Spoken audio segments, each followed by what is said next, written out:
นี่ก็คือบ้านไม้อีกหลังพี่น้องเนาะสวยมันไม้จากธรรมชาติที่สวยงามตัวนี้ก็คือบ้านทางเข้านะชนเผ่าตะอูวิถีชีวิตแบบดั้งเดิมแบบโบราณ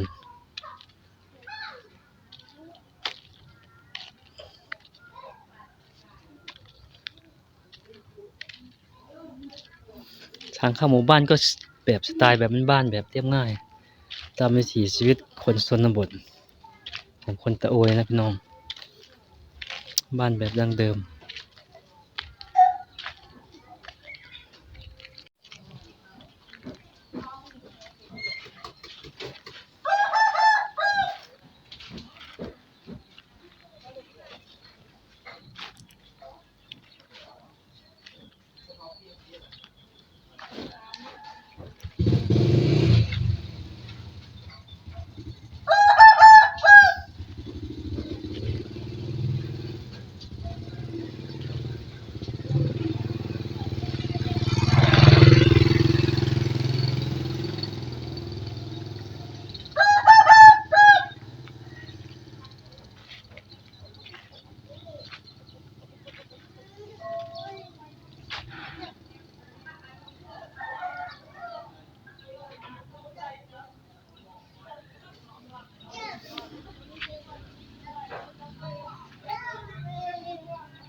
เมื่อยบ่ไหวเมื่อย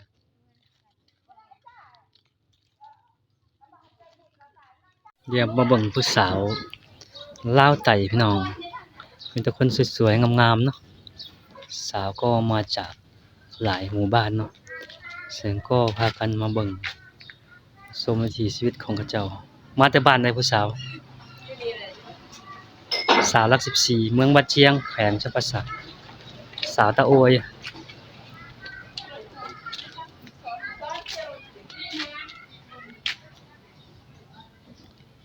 สาวตะโอย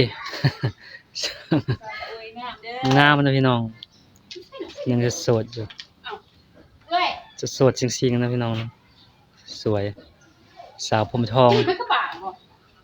เจ้าย้อมผมเป็นบอน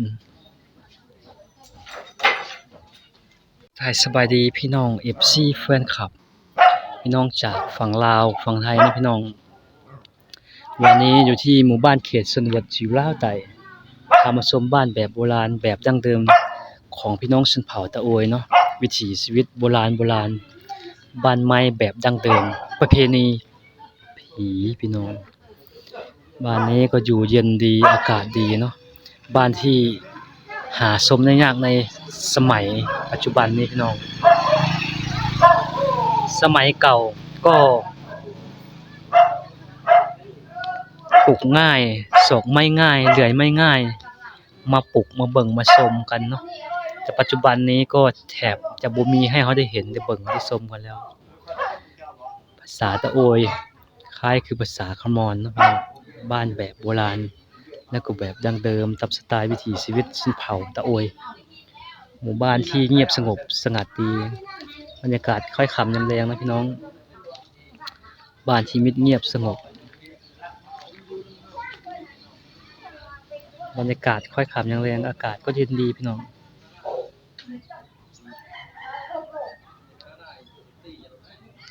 บ้านงานซานก็คล้ายกันบ้านนี้ก็จะบ่มีคนอยู่เนาะจะไปฮ้อไปสวนไปไร่ไปนาเบิดพี่น้อง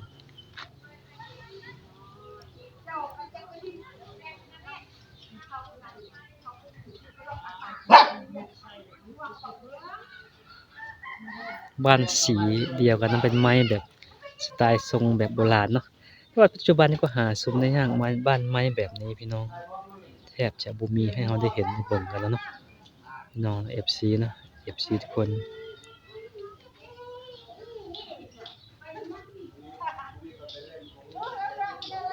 สบายดีสวัสดีพี่น้อง FC แฟนคลับพี่น้อง จากลาวจากไทยนะพี่น้องพามาชมบรรยากาศยามเช้าๆอยู่ที่บ้านชนเผ่าตะโอยหมู่บ้านประเพณีผีพี่น้องมีของประเพณีผีแบบโบราณแบบดั้งเดิมตัวนี้จะเป็นบ้านล้างอีกนะพี่น้องเนาะยังบ่เคยเห็นนะพี่น้องโอ้พบหญิงแก่เดินทางอย่างออกมาจากบ้านล้างพี่น้องนี่ก็คือบ้านล้างกลางหมู่บ้านนะพี่น้องซึ่งบ้านแห่งนี้ก็ไม่มีคนอยู่พี่น้องเงียบสงบโหดเงียบเลยพี่น้องไม่มีไผอยู่นะไม่มีคนอยู่นะพี่น้องบ้านเผาตะโอยกูบ่กล้าเข้าไปใกล้นะพี่น้องเนาะย้านเนาะเป็นบ้านอาคารชั้นเดียวนะพี่น้องบรรยากาศยามเช้าๆตอนนี้อยู่ที่บ้านลมสักใต้เนาะเมืองบ่เจียมแขวงจำปาสักอยู่กับประเพณีผีที่แบบโบราณบ้านไม้แบบโบราณแล้วก็แบบดั้งเดิมแต่สมัยก่อน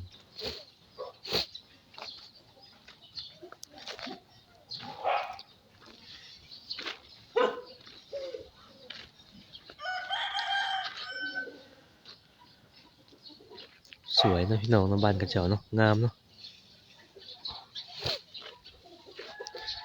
ตัวนี้ก็คือใจกลางของบ้านแบบโบราณเนาะพี่น้องแต่ว่าหาเบิ่งหาชมได้ยากเนาะบ้านสมัยเก่าบรรยากาศยามเช้าๆนะพี่น้องอากาศยามเช้าอากาศหนาวเลยเนาะอากาศหนาวหลาย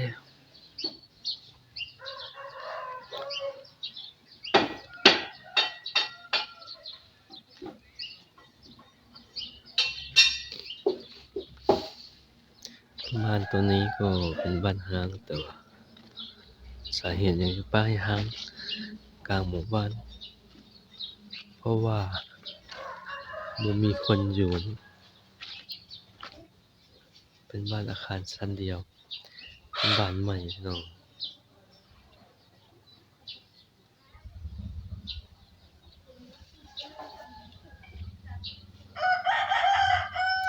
ส่วนหลายแถวบ้านนี่จะถืออาชีพทำนาทำสวนทำให้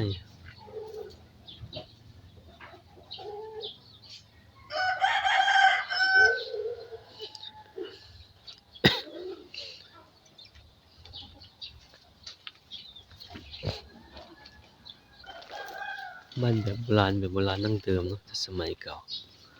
เห็นแล้วก็หาชมหาดูได้ยากนะพี่น้องบ้านสไตล์แบบโบราณ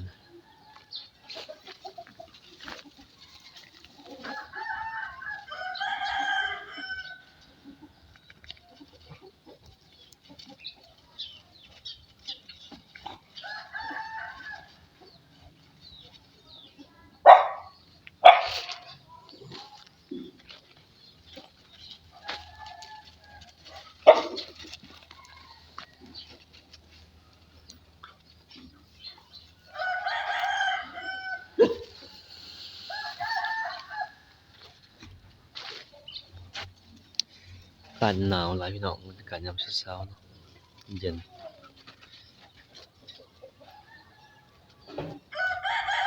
น่าจะบ่มีคนอยู่นะพี่น้องคนอยู่น่าจะบ่มีนะเดี๋ยวเข้าไปเบิ่งใกล้ๆก่อนพี่น้องโอ้ตัวที่เป็นไฟนะน่าจะเป็นไฟอ้อ